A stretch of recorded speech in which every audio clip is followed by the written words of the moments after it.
Essa é a segunda atividade pública do programa de residências Pivô Pesquisa em 2020. O programa está sendo coordenado nesse ciclo pela Lívia Benedetti, que está aqui com a gente, a Marcela Vieira, que também está aqui. Elas são as fundadoras, as criadoras da plataforma digital Área.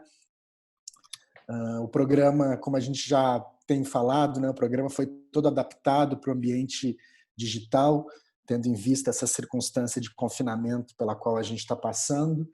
E, por essa razão, é muito apropriada a palestra do Inti Guerreiro, nessa manhã de quinta-feira, a Journal of the Plague Year. Esse projeto foi apresentado originalmente no Parasite, uma exposição coletiva, que foi curada pelo Inti e pelo Cosmin Costinas, no Parasite em Hong Kong, em 2013. A exposição depois fez uma itinerância, passou pelo The Cube, em Taipei, no Arco Art Center, em Seul, no Cadist Art Foundation e The Lab, em São Francisco. O Inti Guerreiro é nascido em Bogotá, é curador adjunto Estrelita B. Brodsky de arte latino-americana para Tate, em Londres, desde 2016, e diretor artístico de BAP, Belas Artes Projects, em Manila. No Brasil, o Inti Guerreiro curou as exposições A Cidade do Homem Nu, no Museu de Arte Moderna de São Paulo, em 2010, e Josephine Baker e Le Corbusier, um caso transatlântico no mar, no Rio de Janeiro, em 2014. Lívia, você quer falar alguma coisa antes da gente começar? Inti, muito obrigado, viu, pela participação aqui no nosso programa. Obrigado, Léo. Obrigada, Léo. Obrigada, Inti. Eu queria falar um pouquinho da Área, né, que é uma plataforma digital que está há 3 anos fazendo um programa de curadoria de obras de arte na internet. A gente acabou de estrear a 30ª edição com a artista Jaque Lerner. Então, eu convido todo mundo para entrar no aarea.co para ver o trabalho dela. E a gente está fazendo então a curadoria da residência do Pivô, que pela primeira vez é online, por motivos circunstanciais, mas caiu muito bem com o programa da Área. E é um prazer então receber o Inti para essa fala. Queria explicar um pouco da dinâmica, como é que vai ser. O Inti vai falar por cerca de 40 minutos sobre o Journal of the Plague Year, e depois a gente abre para 30 minutos de pergunta. E aí, para isso, tem uma ferramenta do Zoom aqui embaixo, não sei exatamente onde, mas que as pessoas podem botar a mão, que aí a gente vai vendo quem quer falar depois do Inti. Ou também dá para escrever questões no chat, aqui do lado. Aí a gente vai recuperando e depois dê para ele. Então é isso, Inti, obrigada pela presença. Obrigada a todos pela presença e por terem esperado a gente. Obrigado, Lívia, e obrigado, Léo. Olá, pessoal, tudo bem? Bom dia, São Paulo. Aqui em Hong Kong são as 11 da noite, quinta-feira. Queria, primeiro que tudo, agradecer tanto ao Pivô como à dupla da Área pelo convite para falar desta exposição que, se não me engano, o título em português seria Um Diário do Ano da Peste, que é o título original do livro que faz referência, que vou falar. Falando com a Lívia, nós também estávamos pensando que é muito importante também pensar que as exposições, elas não são traduzidas inteiramente através de uma fala. As exposições têm um caráter presencial, retinal, corporal, que nunca vai se traduzir numa apresentação como esta, mas a gente vai tentar fazer um recorte e compartilhar com vocês uma parte da pesquisa e das ideias dessa exposição. Então, assim, esta exposição, como a Lívia falou, eu co-curei como Cosmin Concinas, e a gente realmente pegou o título desse livro porque a ideia do jornal, do diário, era também uma estrutura curatorialmente muito interessante para pensar as diferentes camadas e narrativas da exposição. Eu vou botar umas imagens daqui a pouco, mas só que a ideia era, para nós, o começo da exposição era revisitar um ano específico que aconteceu em Hong Kong, que foi o ano 2003, quer dizer, 10 anos antes que a gente fez a exposição, que foi um ano muito importante para Hong Kong, porque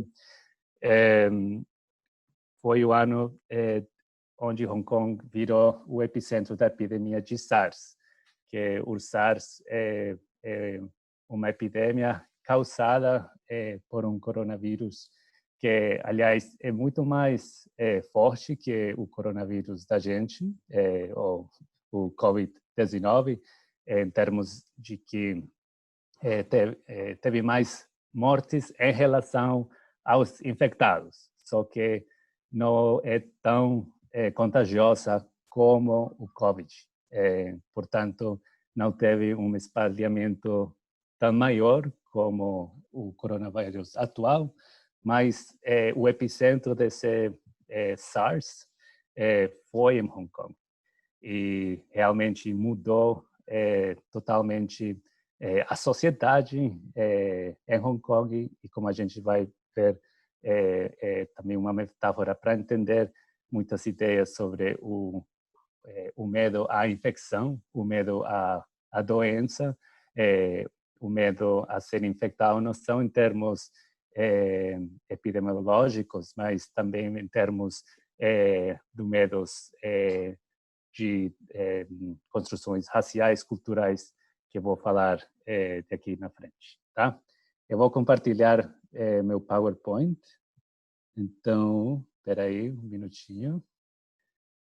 Então, como eu disse, a exposição ela teve diferentes tipos de materiais, não só obras de arte, mas também trechos de filmes de cinema, arquivos, fotografia histórica. Era realmente uma cacofonia de diferentes narrativas que, de algum jeito, traduzia o espírito do diário, do jornal, que, como eu disse, quando você olha um jornal, as histórias e as anedotas que aparecem, elas não têm a ver, não estão conectadas, ou só elas estão conectadas por causa do tempo e da temporalidade. Mas, de algum jeito, por compartilhar esse momento, tem algumas conexões, e isso que a gente tentou fazer em termos de como fazer um monte de tipos de conexões, não só com arte e cultura visual produzida em Hong Kong, mas com outras latitudes do mundo, tá? Então, share screen, ok. Tá. Vocês estão vendo? Tá bom. Então, esta é a capa do livro original do Daniel Defoe. Ele escreveu este livro em 1722, mas os acontecimentos que ele descreve sobre acontecimentos em Londres durante a peste negra, a peste bubônica de Londres de 1665. E a gente achou que dentro, o livro é super grande, às vezes é muito abstrato, mas tem momentos muito próximos ao que mesmo estavam acontecendo em Hong Kong em 2003, tanto questões muito mundanas, como, por exemplo, questões tão ritualísticas que aconteceram, como, por exemplo, que teve um momento onde em Londres as casas, as pessoas colocavam vinagre como uma ideia de que o vinagre poderia funcionar contra a epidemia. E isso aconteceu também no 2003, em Hong Kong, por exemplo. Mas em geral, o tipo de atmosfera que o Defoe descrevia no livro era uma questão de um medo, não? Um medo constante que vai se incrementando em relação ao medo do contágio, não? Mas o SARS em Hong Kong teve muitos momentos que eu vou falar mais na frente, mas um dos momentos muito importantes foi em relação a um suicídio de um cantor, ator muito importante para a cultura pop de Hong Kong e que virou um tipo de ícone do que era um Hong Kong mesmo antes do 97, que foi o ano quando a Inglaterra devolveu Hong Kong para a China, e um pouco depois, só que no 2003 ele se suicida, mas eu vou falar mais na frente de por que isso é importante. Para nós, o Cosme e eu, a ideia de revisitar a epidemia do 2003 também era uma ideia de revisitar uma ideia geral de como Hong Kong tinha sido construída e projetada na época colonial, sempre como um lugar doente, quer dizer, um lugar que que era anti-higiênico e tinha que ser salvado da natureza e dos hábitos orientais, não? Era um projeto civilizatório de tentar fazer de Hong Kong cada vez mais europeu ou ocidental. No final do século XIX, em 1894, Hong Kong teve uma peste bubônica, uma plaga, que devastou uma grande parte da população, igual que o COVID, poderia dizer, o vírus veio de uma parte da China continental, só que veio de uma parte muito próxima de Hong Kong, veio de Guangzhou, e ela realmente virou totalmente um problema sanitário para o governo britânico. O poder colonial, o que ele fez foi limpar e queimar todas as pertenências nos bairros chineses, porque o Hong Kong estava super dividido fisicamente. Nessa época, as populações europeias moravam nas montanhas, as partes mais altas da cidade, onde era menos úmido, e, portanto, toda aquela ideia de projeção de a umidade em relação às doenças. E a plaga foi tão devastadora que o governo britânico decidiu não só queimar as pertenências das pessoas, mas também demoliu totalmente os bairros, os bairros onde a maioria das populações chinesas morava. Então, toda aquela projeção, a associação de uma ideia das populações chinesas em relação à peste ficou num momento muito importante dentro da epidemia, que foi quando os cientistas da época que estavam em Hong Kong fazendo toda a pesquisa para tentar achar e pesquisar a doença, finalmente foi em Hong Kong que, graças a um médico japonês, Shiba Saburo, e o bacteriologista Gerson, da Suíça, eles finalmente acharam o bacillus, que é a bactéria que causava a peste bubônica. Isso foi um sucesso internacional maior. Imagina a peste bubônica era a mesma peste que em diferentes séculos matou quase metade, em diferentes ciclos, matou quase a metade da população europeia. A gente está falando que a mesma peste que aconteceu no final do século XIX em Hong Kong foi mesmo aquela mesma peste negra que mudou totalmente Londres, como falou o Daniel Defoe, e como mudou a Europa inteira.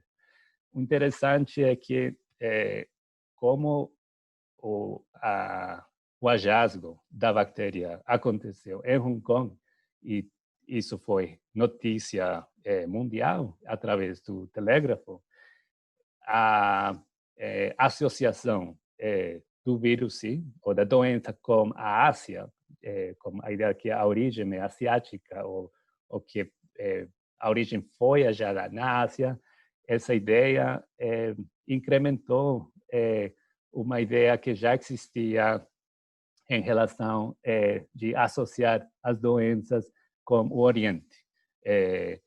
Mesmo uma tipo de paralelismo importante de fazer é que tem dados que confirmam que grande parte da peste negra na Europa aconteceu mesmo através das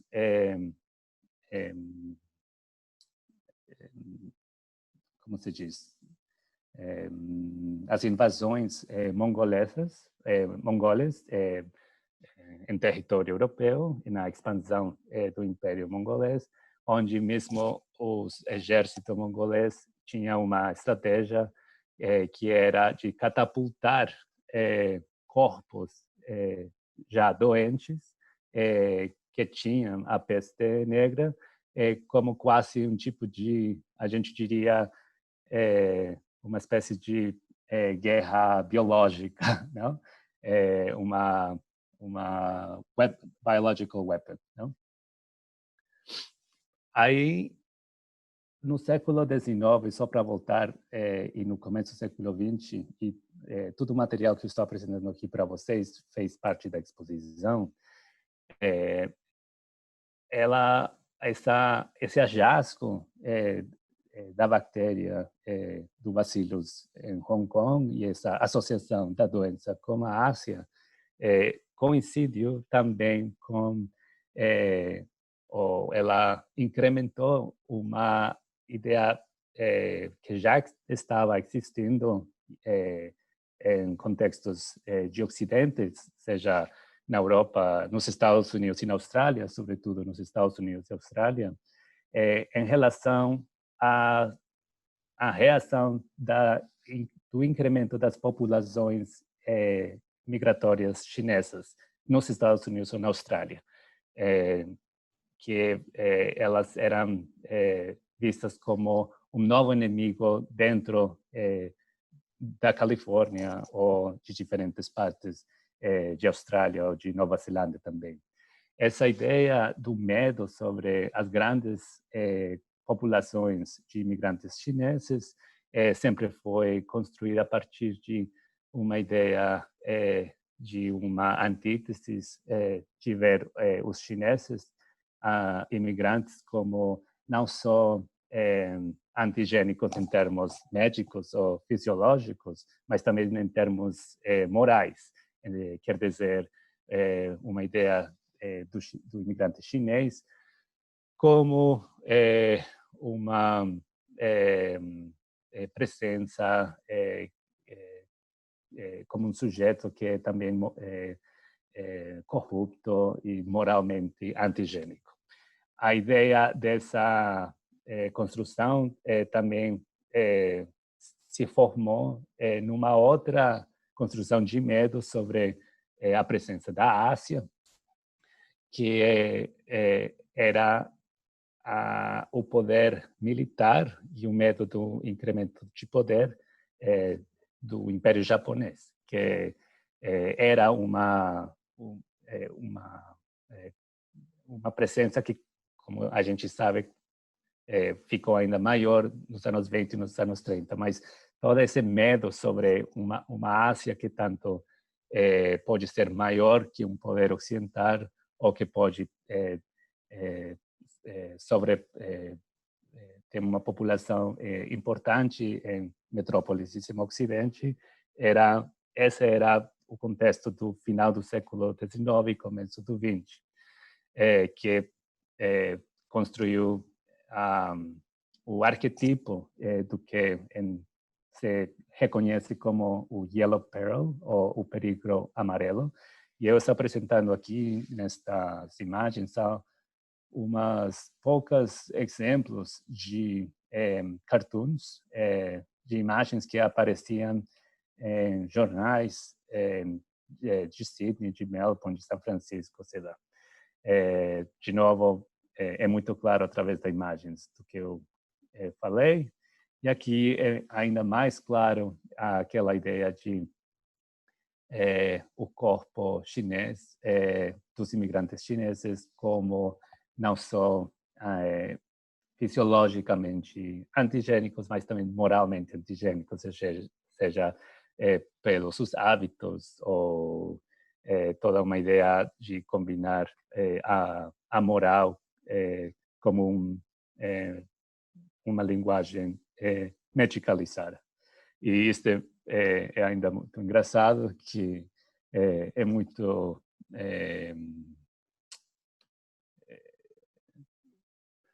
fala muito do que está em relação à Covid e a construção que as pessoas têm já associado globalmente à epidemia como os morcélagos e como os hábitos dos chineses em relação aos morcélagos, não? Totalmente uma grande parte construída.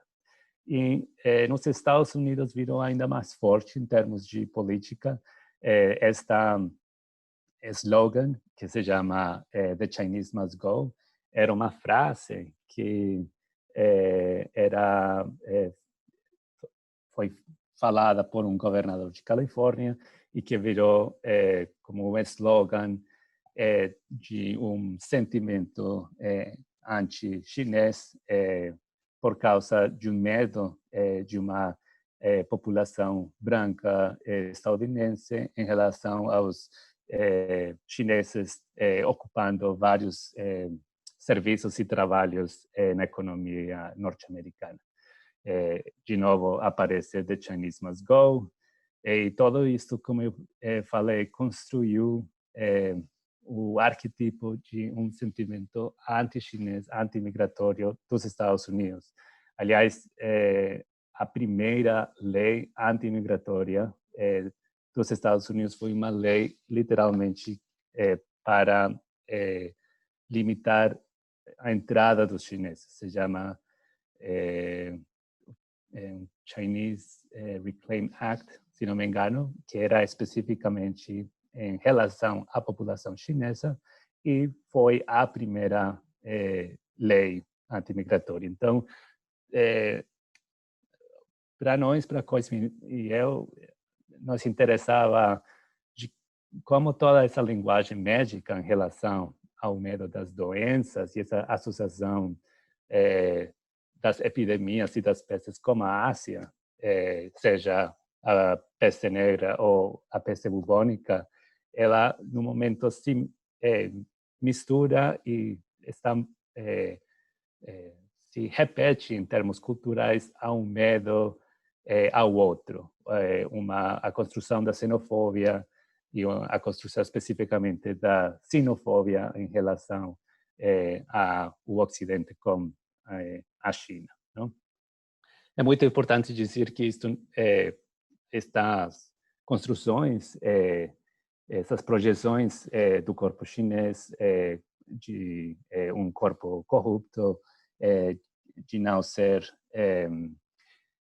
confiado, ela continuou no século XX até na mídia de massa, no cinema de Hollywood, em literatura, todas estas imagens que vocês veem aqui, sejam cartazes, sejam livros, apresentam uma ideia muito clara, de um lado, a ideia do corpo asiático masculino como um corpo e uma mentalidade corrupta, estranha, literalmente, como vocês veem na imagem da frente, uma relação, associação literal desse corpo com a plaga, com a peste. Aí fala, in her hands was the power to stop the world's deadliest plague. A peste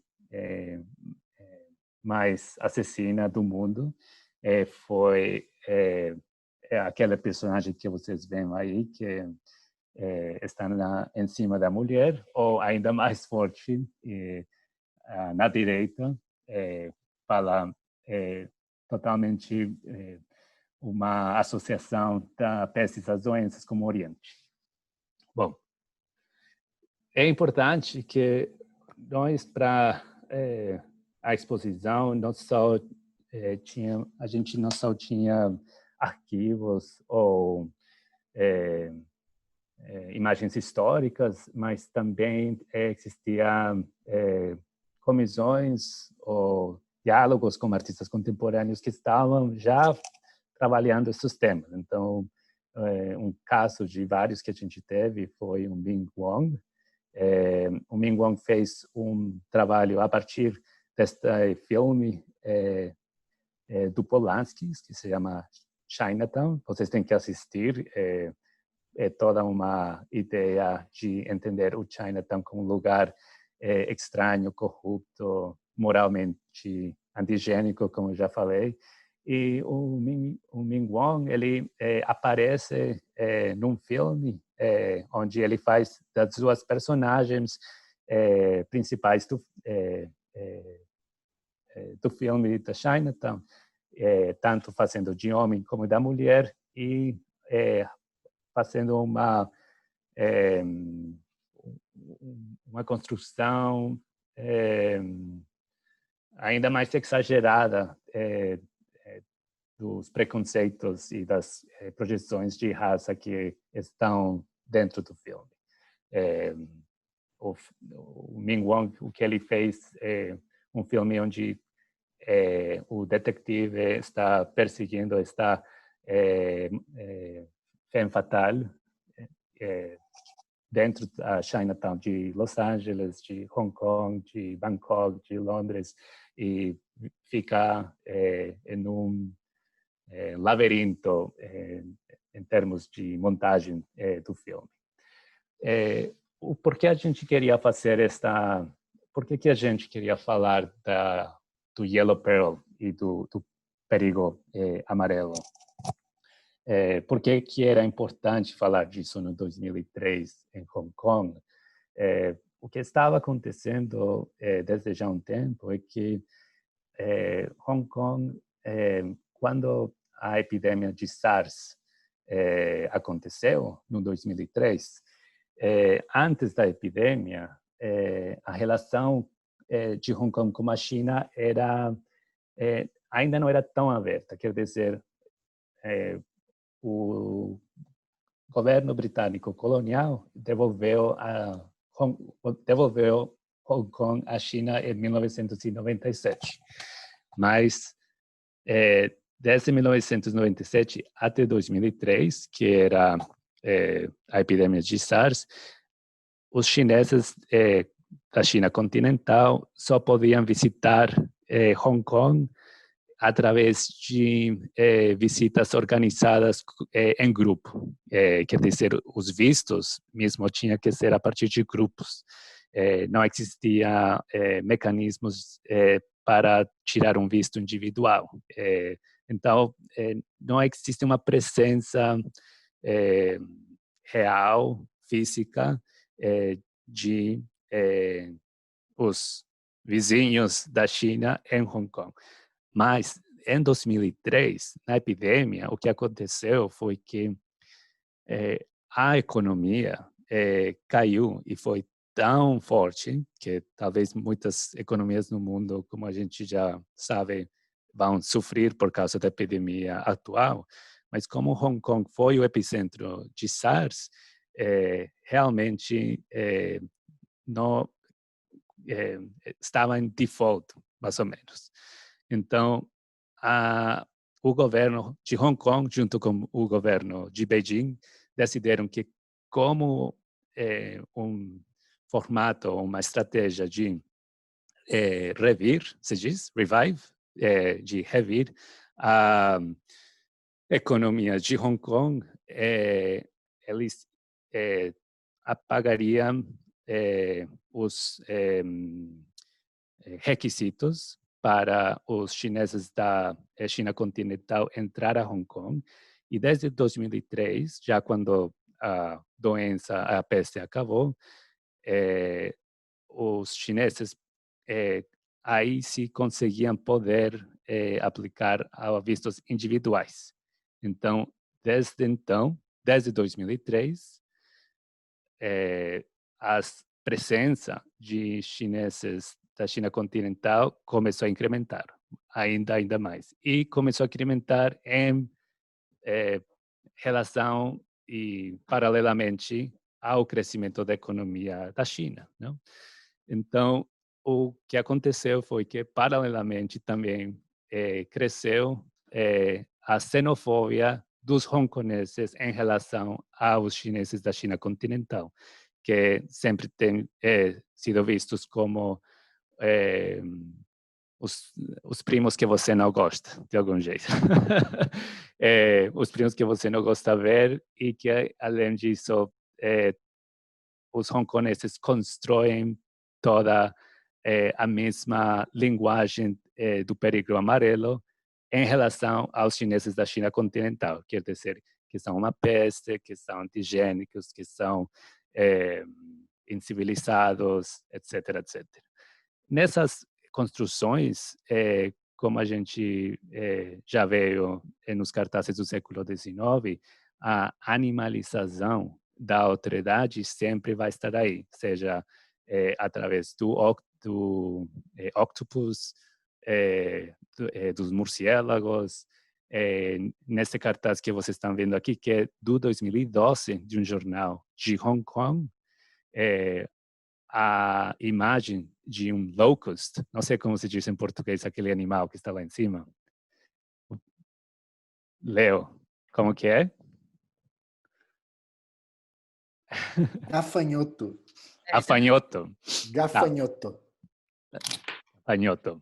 É um bicho que é considerado uma peste das grandes populações que chegam e que comem os cultivos. Não? Então, esta imagem, este animal, ainda até hoje é associado desde um olhar xenofóbico desde Hong Kong à China continental. E o jornal diz o que vocês estão vendo aí. Diz, você está disposto que Hong Kong gaste $1 milhão hongkoneses a cada 18 minutos para criar os filhos nascidos de pais da China continental? Então, isto é um de vários. Então, por isso que a gente achava importante trazer para os visitantes da exposição os jeitos e as representações do períglo amarelo do século XIX nos Estados Unidos, na Austrália, para fazer um tipo de espelho, não? Do que estava acontecendo no presente. De novo, além de arquivos, imagens, trechos de cinema, a gente tinha várias obras importantes e grandes e comissões de artistas em relação a estes temas. Talvez uma das obras mais icônicas da exposição foi uma peça que foi feita pelo Ai Weiwei em relação a um produto que virou também um tipo de fetiche ou de commodity em toda esta tensa relação entre Hong Kong e a China, que são as latinhas de leite em pó, se diz assim em português? Sim? Fórmula, baby formula, que Ai Weiwei fez um mapa gigantesco da China usando este produto. O produto é controversial ainda hoje, mas no 2013 ainda mais, porque durante essa época, um ano antes da exposição, teve uma grande população de crianças em várias regiões da China que se envenenaram por latas de leite em pó que estavam vencidas ou que não eram realmente o produto. E isso gerou uma desconfiança de uma grande parte da população no país e no governo central, que as famílias de classe meia da China, que é uma classe meia que agrandece com os anos desde o 2000, as famílias que têm os recursos para comprar leite importada, no caso trazida desde Hong Kong, virou um mercado muito importante. E este produto é um produto que a grande maioria, uma grande parte das pessoas visitantes da China continental, quando visitam Hong Kong, sempre compram essas latinhas para trazer às suas famílias. E este produto virou uma espécie de imagem do medo dos hongkoneses em relação a sua tensa relação com a China, os hongkoneses pensando do medo de as latas de leite acabar algum dia por causa de que toda a China viria a Hong Kong para comprar as latas. Não? Então, tem vários debates pela noite, estava em jornais, então era muito sim, riscoso para o Ai Weiwei fazer esta geografia com este produto. Tá. Outro tipo de cartografia em relação às doenças e o medo do outro era um filme da Yin Chen e James T. Hong, que são de Taipei.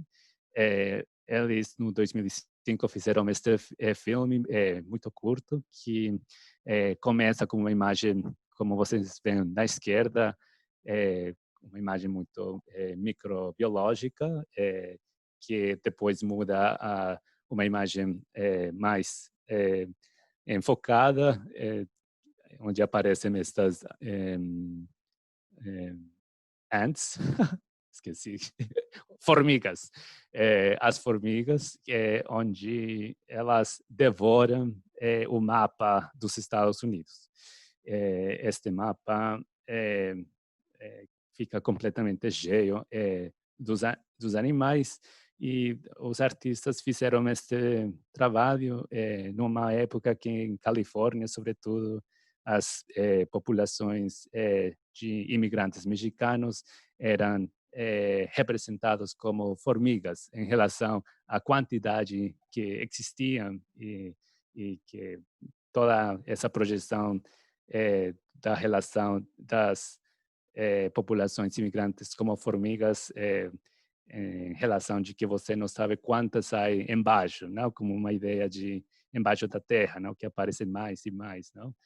Toda uma projeção e o medo ao outro que está bem representado nesse filme.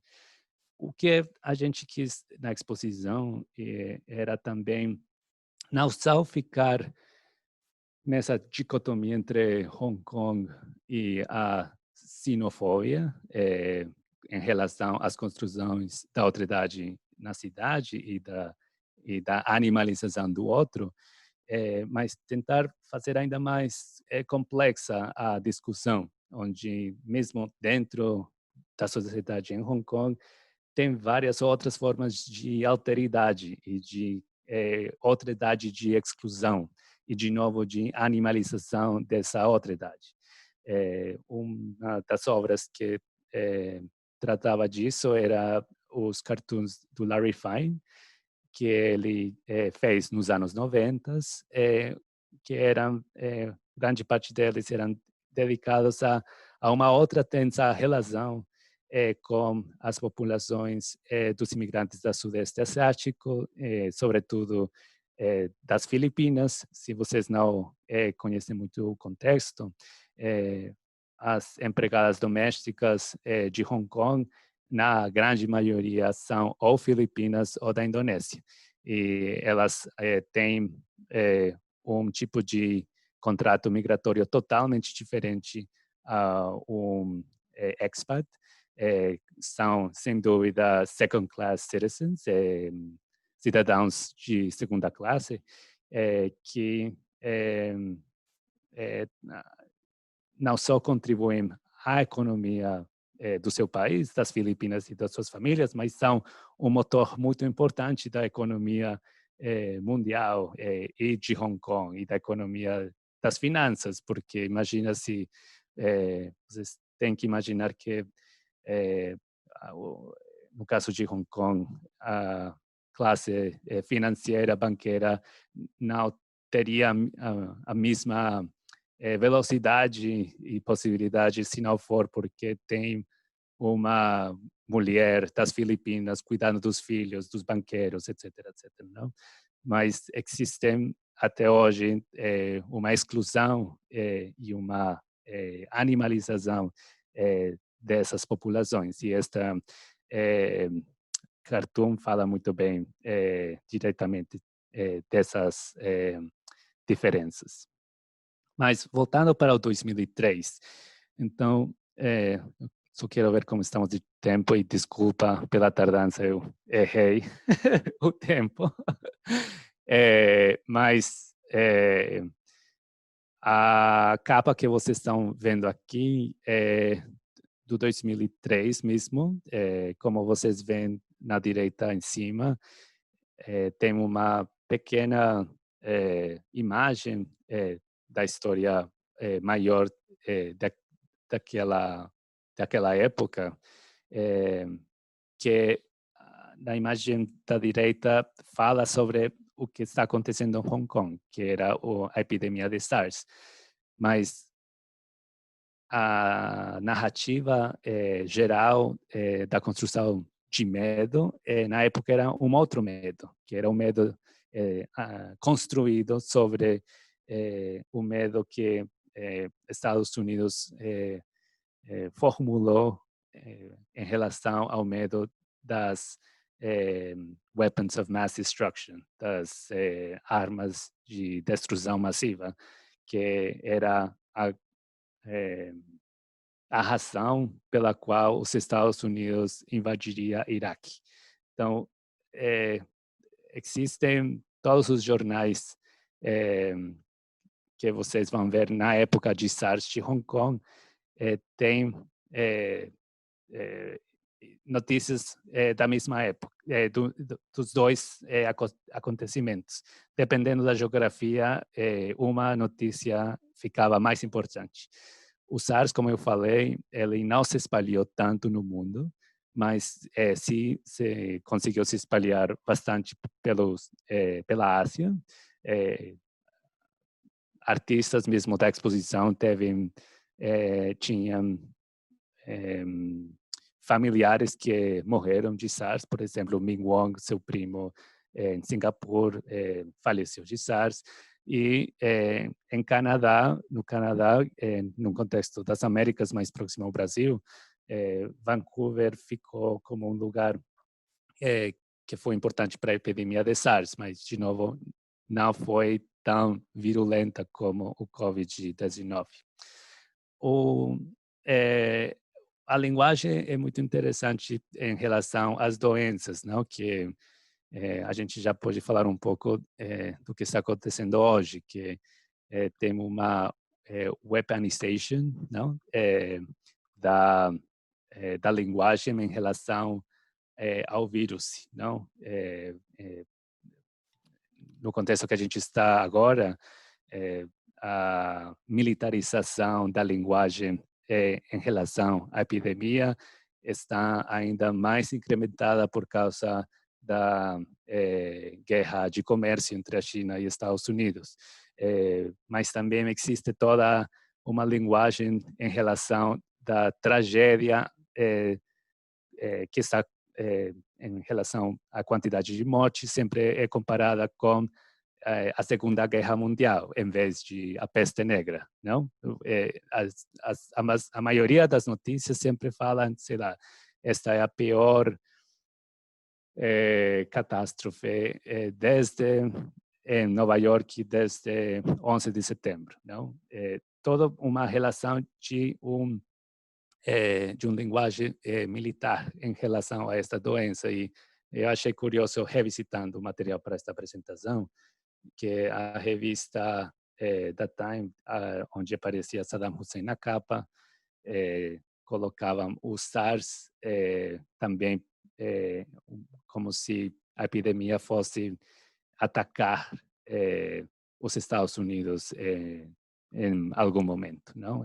O strike é a mesma linguagem que falaria em relação aos mísseis de Saddam Hussein. Só para ter umas outras imagens do contexto, no 2003, todo mundo em Hong Kong estava totalmente cheio de medo. As pessoas usavam máscara, como estão usando máscara aqui, desde o primeiro dia eu acho que final de fevereiro em Hong Kong. Agora a gente está utilizando máscara, e isso tem a ver com uma memória e um ADN da lembrança do SARS, não? Nós, para voltar um pouco à exposição, a gente queria tentar traduzir várias das lembranças dos sentimentos das pessoas que viveram SARS na época. Nós, tanto Cosme como eu, a gente não morava em Hong Kong naquela época. A gente fez a exposição no 2003, no 2013, e existia um tipo de distanciamento histórico que é muito importante, eu acho, ter em qualquer tipo de exposição onde você está tentando periodizar arte e cultura através de um acontecimento, não? A gente vai ter que precisar de tempo para entender o que a gente está vivendo agora, por exemplo. Não quer dizer que não quer dizer que artistas e diferentes intelectuais não vão produzir coisas neste contexto, mas para entender, eu acho que a gente não vai entender agora, não? Então, nós fizemos várias entrevistas a artistas, as pessoas que são de Hong Kong, que moravam em Hong Kong, para entender ainda mais o que aconteceu no 2003 e entender, por uma parte, os sentimentos psicológicos das pessoas, de como se sentiam, como era a relação do corpo com a cidade. Hong Kong estava totalmente vazia, as pessoas tinham que ficar em quarentena, isolamento. Isso já é sei lá, uma atividade global, mas na época realmente era só Hong Kong que estava nessa situação, não? E era uma situação que estava acontecendo numa metrópole financeira. Sim? Então, essa relação de uma cidade grande ficar vazia, isolada, era uma imagem muito, muito forte de pensar de como esse centro operacional, de repente, já não existe mais. Por isso, a gente convidou a Firenze Slide como umas telas que, de novo, não foram feitas na época de SARS, mas elas traduziam através da pintura um tipo de isolamento e uma psicologia que era muito próxima dos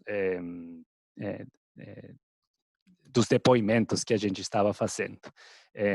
Nós, como Cosmin, relacionamos esse isolamento com aquela cena do Vanilla Sky, que aparecia e estava dentro da exposição, onde Tom Cruise entra neste Times Square totalmente vazio e fica totalmente como uma ansiedade de um mundo que já não existe mais. A imagem da direita é muito próxima do que está acontecendo a um mundo que já não existe, ainda mais em relação a uma possível caída total do mercado, onde aparece o Nasdaq detrás dele. Bom, eu vou falar como estamos de tempo, Lívia. Eu não... 20, acho que Diga. mais uns 20 minutos. De repente seria legal você falar do Leslie. Sim. Então, um acontecimento dentro dessas simultaneidade de eventos de 2003, dentro desse jornal de narrativas e de momentos, como eu falei, teve um momento ainda mais trágico dentro do momento mais escuro da epidemia de SARS em Hong Kong, que foi o suicídio do Leslie Cheung. Leslie Cheung, para os sul-americanos, eu acho que para os paulistanos de certa geração também existe na memória coletiva. Ele era um dos atores do filme do Happy Together, do Wong Kar-wai, que foi gravado em Buenos Aires, aquele filme incrível em preto e branco. E ele, em Hong Kong, além de ser associado como o cinema de Wong Kar-wai, ele antes era um ator de TV, um cantor que definiu totalmente uma cultura pop hongkonesa, uma cultura cantonesa, porque em Hong Kong se fala cantonês, diferente à maioria da China, que é maioritariamente mandarino, mas o cantonês dos anos 80 e dos 90 e antes da morte do Leslie em 2003, estava totalmente identificada a cultura pop com esta pessoa. Tanto que o apelido dele era Gogo, que significa Big Brother, como grande irmão, mais que Big Brother, sim, como grande irmão. E ele era uma personagem muito versátil na tela, quer dizer que tanto era um playboy de diferentes épocas, mas também era um ator muito andrógeno, muito conhecido também por ter feito o papel da concubina no Farewell My Concubine, que é a imagem que vocês veem lá embaixo. Esta morte foi muito simbólica na plaga, na peste, porque o enterro, o funeral do Leslie foi o primeiro momento que as pessoas se revelaram das regras de isolamento e do medo. As pessoas acharam que era um momento tão simbólico que seu grande irmão tinha morto que o funeral do Leslie foi presenciado por milhares, por thousands of people, ¿sí? Por miles de pessoas, todas com máscara e construiu uma ideia de uma nova de uma nova consciência num momento muito trágico. A gente, dentro da exposição, o que a gente fez, uma das formas de ter esse contato com os fãs do Leslie Cheung era que a gente fez um open call, um convite para as pessoas poder participar da exposição trazendo suas próprias coleções. E a gente decidiu deixar cada um fazer a montagem de qualquer jeito que ele ou ela queria. Não? Essa é só uma imagem de alguns dos artistas que a gente associava à morte do Leslie, sem ser diretamente em relação ao Leslie, Ma Liu-ming. E essas são só imagens que faz parte da exposição, não sobre Leslie diretamente, mas que são propostas de artistas que foram feitas durante a epidemia. Eu só queria falar, só para entender um pouco ainda mais o contexto de Hong Kong, que o que aconteceu foi que no 2003, além da morte do Leslie, aconteceu mais uma situação. Só para entender a cronologia, a epidemia de SARS acabou no final de abril de 2003, mais ou menos. Ainda em maio existiam casos, mas já tinha se sentido que o Hong Kong havia sobrevivido. E em julho, no verão, no 1º de julho, em Hong Kong, no 2003, teve uma grande participação da população numa marcha que acontece cada 1º de julho para protestar, pedindo a democracia em Hong Kong. 1º de julho em Hong Kong é oficialmente o dia que os ingleses devolveram Hong Kong à China. Tem uma cerimônia oficial, sei lá, mas nas ruas, todos os anos, a população sai para protestar pedindo a democracia.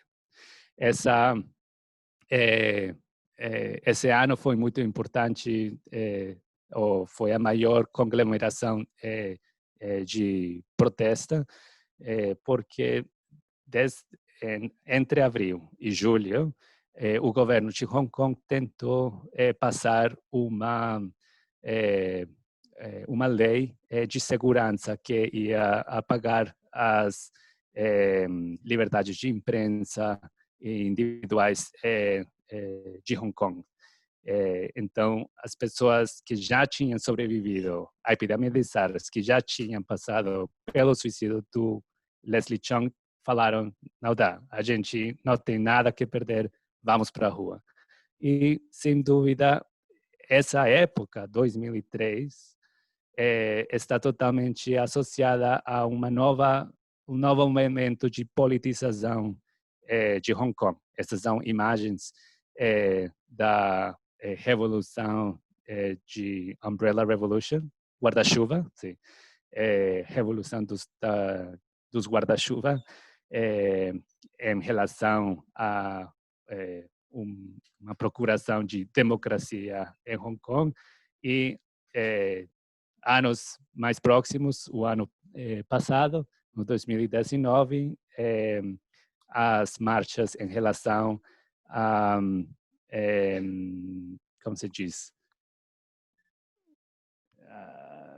uma lei que a China queria passar para...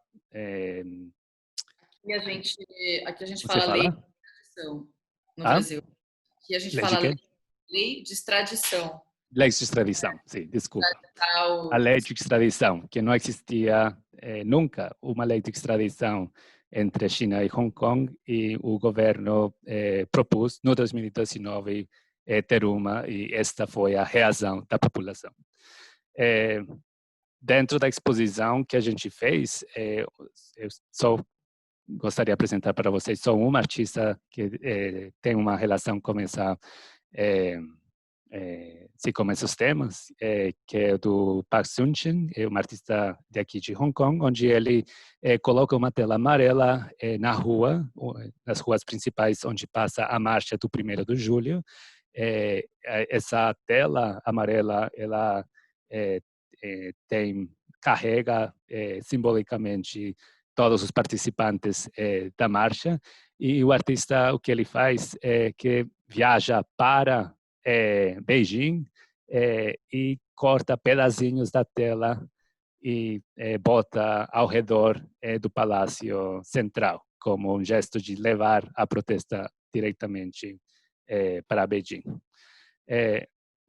Isso já entra para entender de por que a gente colocou e fez um diálogo com uma obra tão icônica e simbólica da Lígia Pape nas ruas de Hong Kong, que achamos que era um jeito mais poético e abstracto para entender essas diferenças e as tensões sociais dentro do coletivo, não?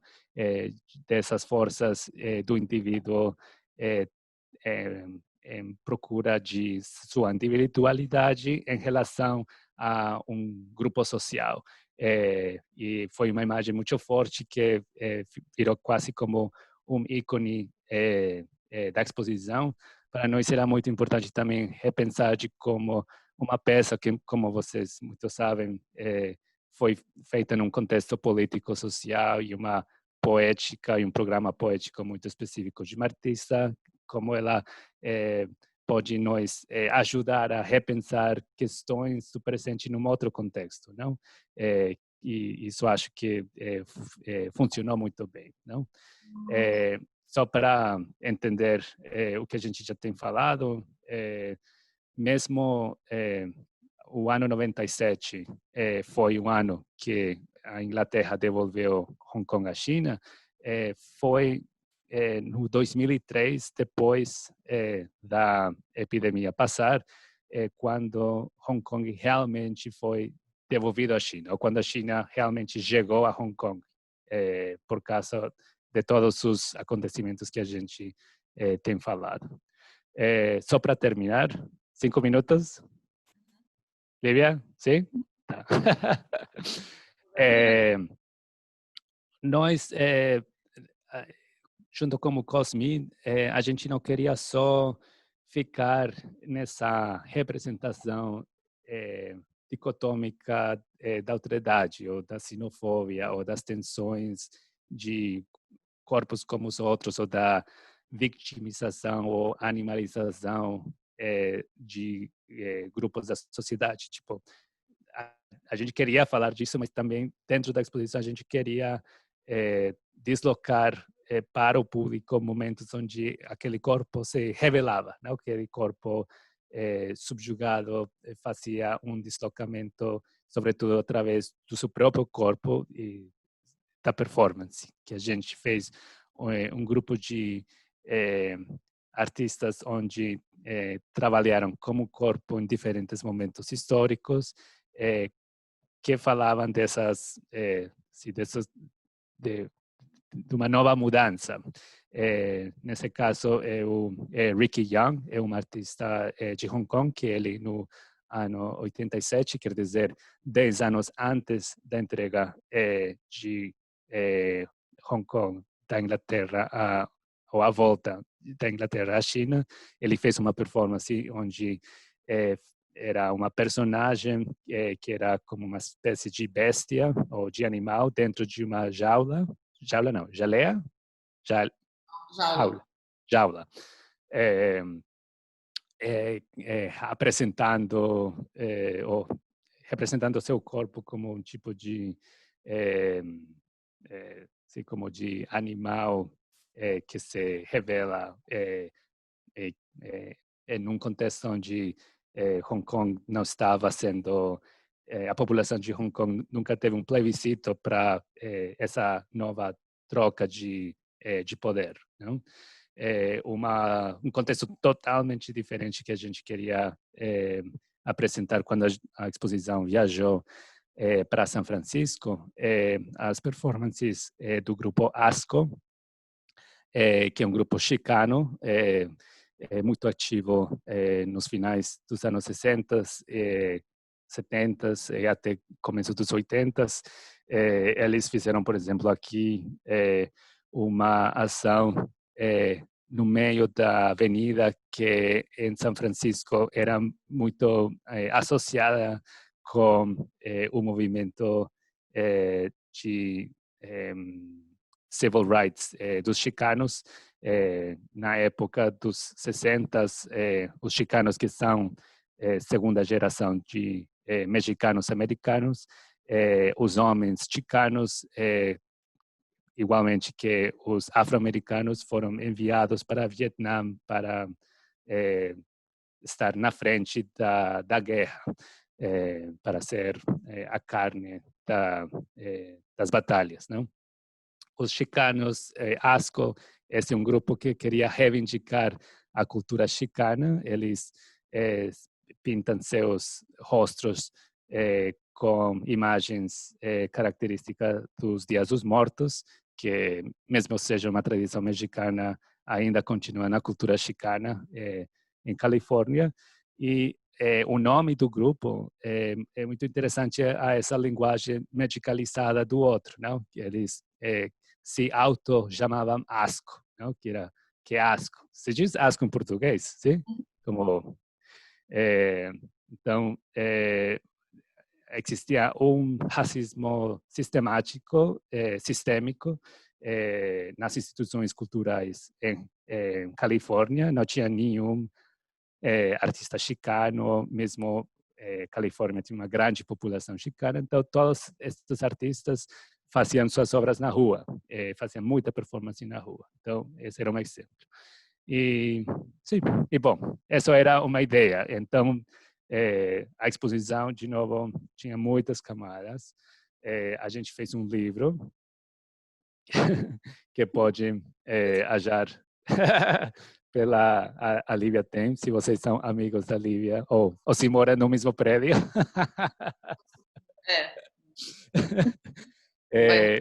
Mas a gente, vamos ver como, para as pessoas que estão fazendo o programa da residência, a gente talvez pode compartilhar algumas leituras em PDF. E, bom, de novo, eu apresentei só uma parte de vários momentos da exposição, mas espero que tenha sido traduzida de algum jeito, não? Obrigado. Obrigada, Inti. Obrigado, Inti. E desculpa a tardança. Por isso eu pensei que a gente estava fazendo um teste. Bolo do horário geral. Mas que bom que o pessoal conseguiu chegar. Ah, Alguém tem alguma pergunta? vamos ver. Eu vou ver o chat. Pode ser por escrito ou pode ser também pela câmera. A gente pode liberar a câmera. Eu já tenho uma pergunta que é meio inevitável de fazer, né? Que é sobre agora, o que a gente está vivendo agora com o Covid-19. Queria saber se você e o Cosmin estão, de alguma maneira, coletando esse tipo de iconografia que também tem aparecido, né? Do perigo amarelo, ou mesmo a linguagem militar que está sendo usada em relação ao combate ao Covid. Vocês estão criando algum tipo de arquivo, querendo fazer algo com isso? Então, mas a gente não tem um plano, tipo, é mais o que aconteceu com a exposição e com o livro, que a gente continuou conversas com vários artistas e vários dos contribuidores do livro. Na última semana, várias dessas pessoas têm publicado em outras plataformas textos e ideias que a gente começou nessa época e estão sendo associadas ao que está acontecendo agora.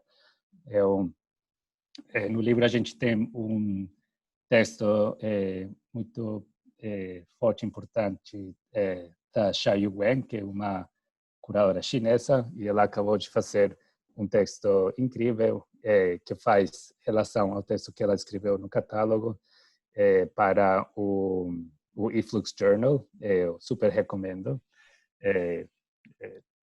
onde, como ela estava em Shanghai quando começou a situação em Wuhan. Ela faz toda uma descrição do jeito que ela estava vivendo a situação em relação à xenofobia que está sendo construída virtualmente. Bom, a gente não tem um plano, estamos mais em conversas que continuam com as pessoas que foram parte ou da exposição ou do livro. Uhum. Eu vou ver o chat aqui. Inti. O nome Sim. Marcelo Brodsky falou asco e nojo. Obrigado. Inti, e qual É foi verdade. o tempo de pesquisa? Porque tem essa pesquisa muito grande nesse material de arquivo, dessa iconografia do vírus aí, na imprensa e publicações antigas. Como foi essa pesquisa? Quanto tempo vocês ficaram nela?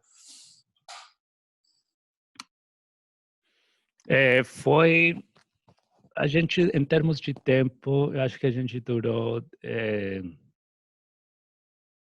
1 ano e meio para a versão de Hong Kong. Cada vez que viajou para Taipei, para a Coreia, para São Francisco, a gente botava mais e mais, também em relação ao contexto. Então, cada geografia tinha sua própria pesquisa. A gente trabalhou com a equipe dentro do centro. Acho que as pessoas estão muito identificadas pela discussão. Vários dos estudantes que estavam trabalhando na época dentro do Parasite mesmo não sabiam muito do perigo amarelo e ficaram como obsessionados por achar mais e mais e mais. Então, eu acho que o sistema aquela estrutura do jornal foi realmente o jeito que a gente pesquisou. Sabe que a gente tinha vários temas que não sabia como a gente ia conseguir engolir, mas que a gente começou a relacionar artistas, obras em cada um dessas, não sei, narrativas ou essas frentes, e no final se orquestrou no espaço sei lá, por exemplo, a gente, quando estava olhando para os cartoons do Perigo Amarelo, a gente queria tentar pensar como o cartoon mais contemporâneo poderia falar para a gente. E por isso a gente achou os cartoons do Larry Fine, aquele artista que fez os cartoons das Filipinas, não? Sim, teve muitas conversas, como eu falei, depoimentos. Eu acho que o formato de depoimento é muito importante para o processo, sobretudo quando você está tentando fazer um projeto curatorial onde você está uma proposta de periodização de um momento da história a partir de um evento.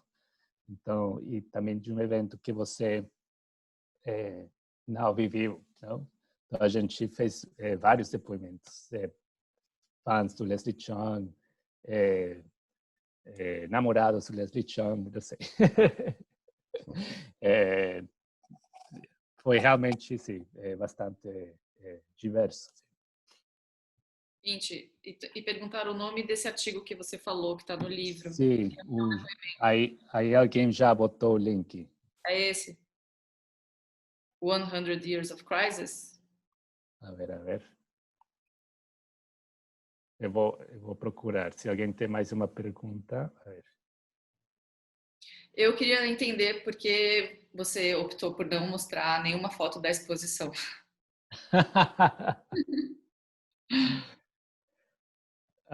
Porque a gente fez documentação muito ruim.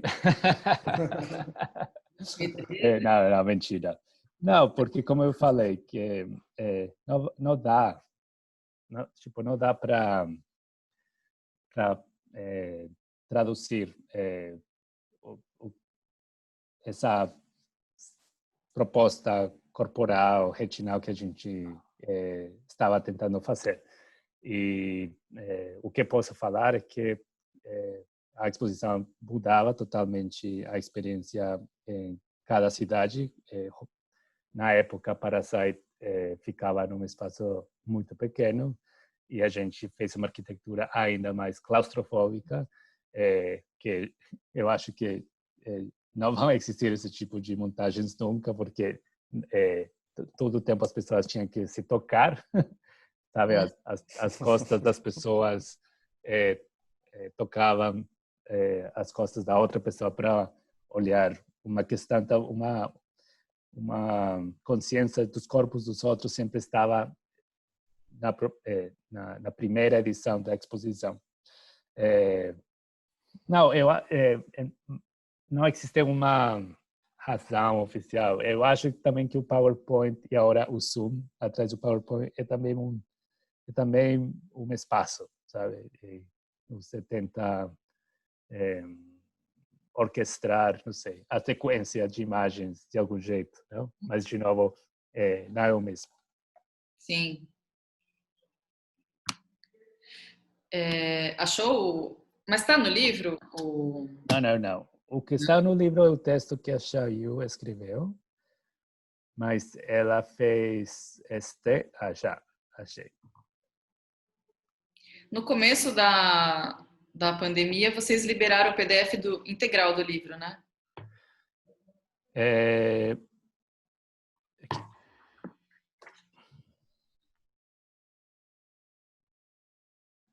Já botei. Você vai botar no chat? Sim, eu já coloquei. Não veio, não. Sim. Vocês estão vendo? Bonito, Serena Tang. Não, privately. Como que eu coloco para todo mundo? Desculpa. Aqui.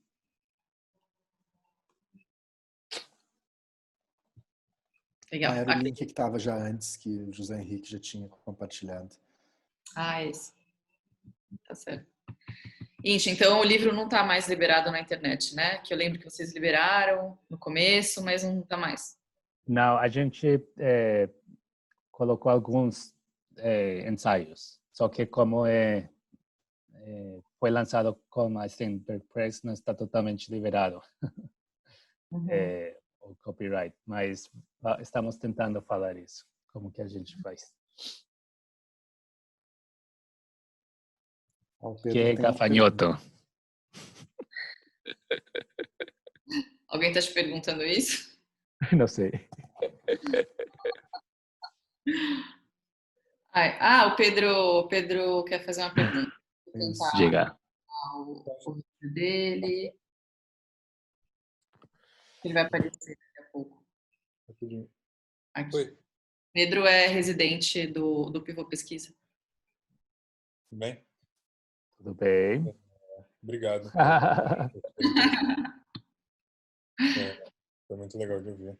Eu queria fazer uma pergunta que também, como a pergunta da Lívia, tem a ver com analisar esse momento de agora, a partir do que você falou, de uma experiência de 10, 17 anos atrás, né?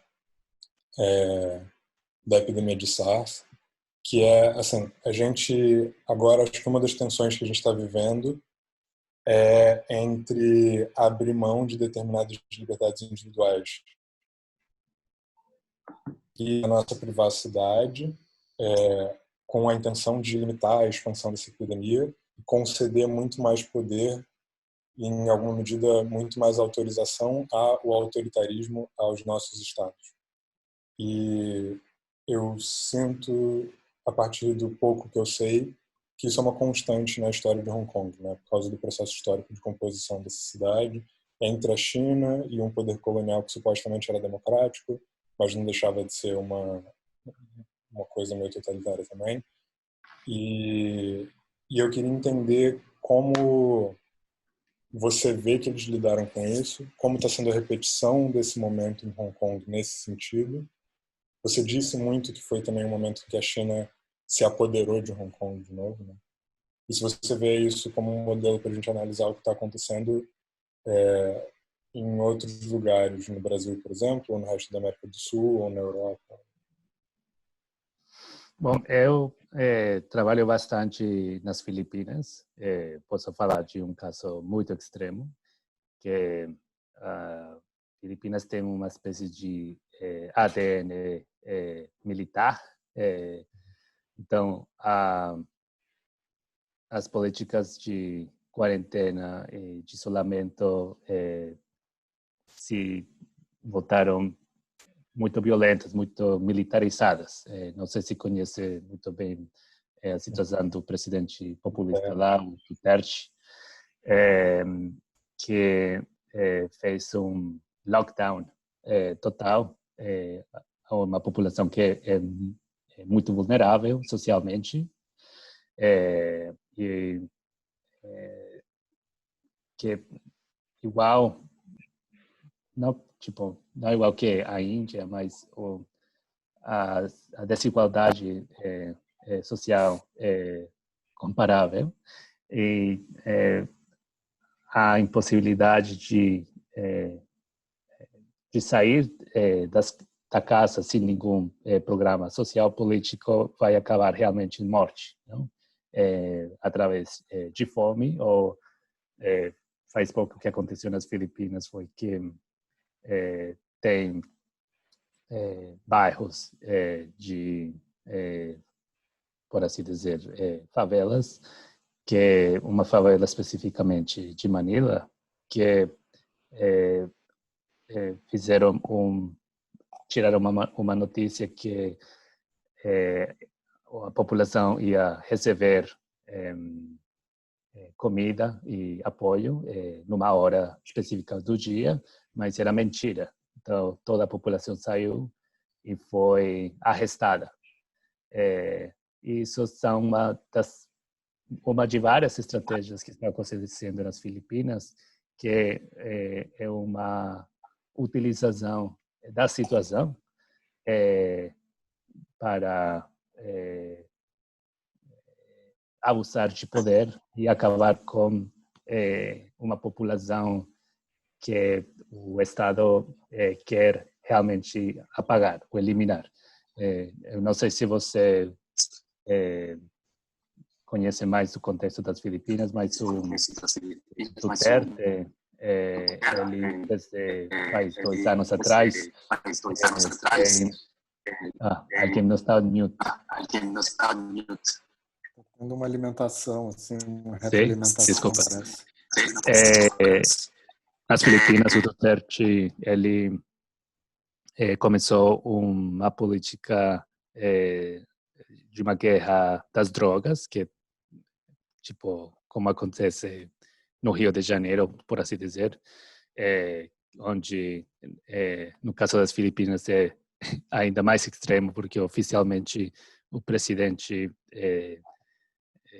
deu a liberdade da polícia matar a qualquer pessoa que o polícia acha que está traficando, sim? Que são mortes extrajudiciais. Então, como essa situação da epidemia, essa população que está sendo acabada através da guerra das drogas vai ser ainda mais abusada, não? Eu falo isso, acho, talvez para falar de uma, não sei, eu estava tentando como traduzir a um contexto latino-americano estas associações de doença e de xenofobia, E me parece, talvez, se as pessoas que estão aí no chat, e você, o Pedro, se você quer replicar, eu queria pensar era também de como a autoridade na América Latina hoje em dia é mais, não que não seja racial, como em termos de da do perigo amarelo, ou tão específico como o perigo amarelo, mas existe um ódio à pobreza, sim? Tem uma autoridade é uma autoridade social, e mas esse corpo social é, é, em várias partes da América Latina é claramente estruturado por uma população racial específica, não? Em certas partes da população.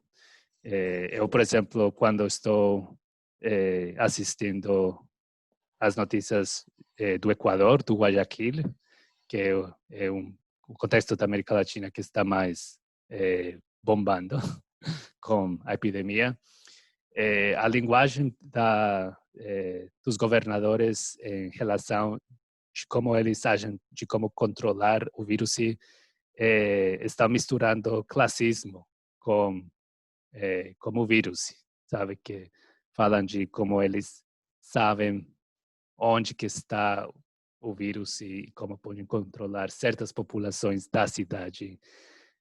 Sim, eu acho que isso que o que a gente vai começar a ver mais em relação à autoridade e à epidemia. Eu falo isso porque, não sei, Filipinas e o Sudeste Asiático são contextos muito parecidos socialmente com a América Latina. E essa é um pouco a linguagem que está acontecendo com o vírus em termos de associar o vírus com certa parte da população. Mesmo a gente sabe que o vírus pode é um vírus, todo mundo pode ter o vírus. Não sei como está essa situação no Brasil.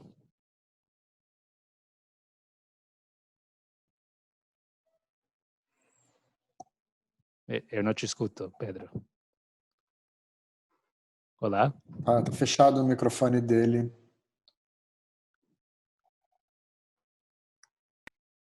Já.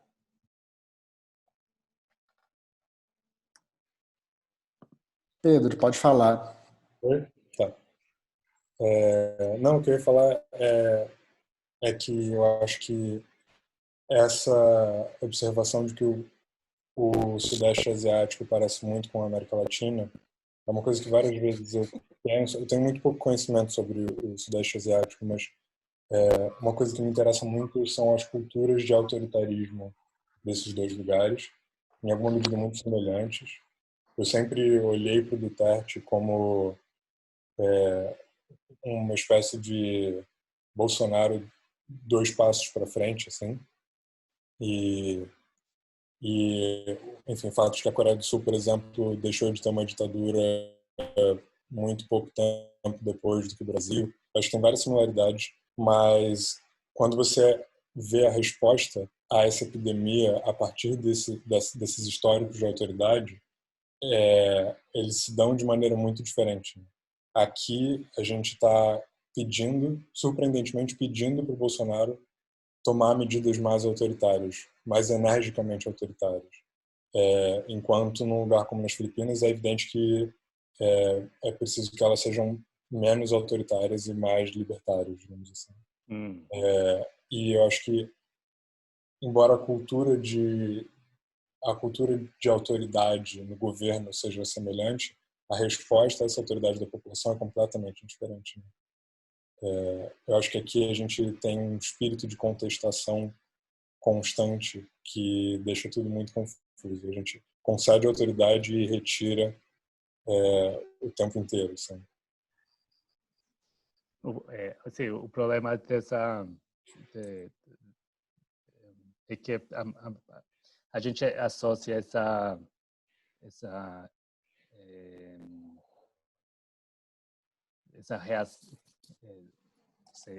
jeito de se revoltar com sair nas ruas. E o problema é que não tem como sair nas ruas, não?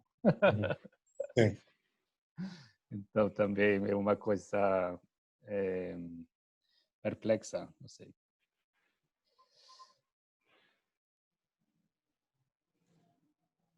Lívia, tá fechado o teu microfone. Oi. Inti, mas na sua apresentação, aquele slide dos protestos pró-democracia em Hong Kong, que Sim, vieram logo em seguida do lockdown da SARS, sim, e eles intensificaram exato. como uma força, né? Depois desse período dessa impossibilidade, uma frustração, as pessoas vão mais para a rua. Exato. Então há uma esperança. Mas era uma época onde já não existia o perigo. Sabe, as pessoas sabiam que não. Uhum. Tipo, o funeral do Leslie era as pessoas se riscaram. Uhum. Mas durante a época do protesto já tinha sido controlado. Né? Uhum. Sim. Agora a gente sim, não sabe, sei lá, sem dúvida sim, vai ser um abuso de poder maior, não? Eu acho que vai ter mais desumanização, que é um termo que a gente falou durante a apresentação. É muito claro essa divisão que está acontecendo na Europa, não?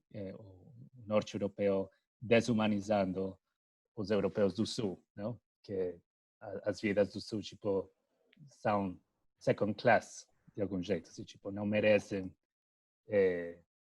mudar ou pensar numa solidariedade europeia porque são os italianos e os espanhóis os que estão sendo as vítimas, não? Então já existe desumanização, não? Isso não quer dizer que não existam momentos de mudança. Eu não sei especificamente a situação em Portugal, mas eu sei que diferente à Itália e à Espanha, eles automaticamente naturalizaram os imigrantes e colocaram dentro da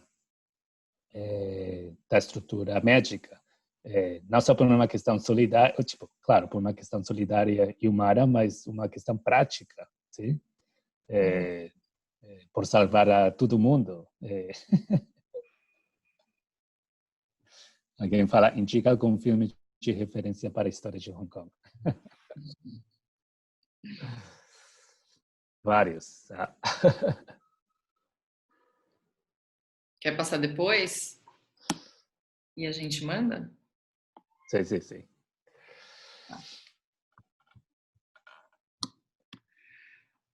Alguém tem mais alguma pergunta? Você falou de discurso de militarizando quando na comparação entre matérias e jornais. Hoje o discurso informacional e ideológico está descolado desse tipo de mídia e passa a distribuição mais direta das redes sociais e serviços de mensagem. As fake news obedecem ou se equiparam à violência a qual você se referia, como esse discurso pode ser contraposto e superado. Sim, bom, em termos de informação, a discussão, para voltar um pouco à peste bubônica, eu falei da importância de quando aqueles científicos acharam a bactéria, o importante era a informação, sabe? Na época, claro, final do século XIX não tinha internet, mas tinha telégrafo. E o telégrafo, na época, era a conexão global. Essa importância de informação para essa epidemia foi mesmo importante nesse momento. Em termos de fake news, a gente poderia até pensar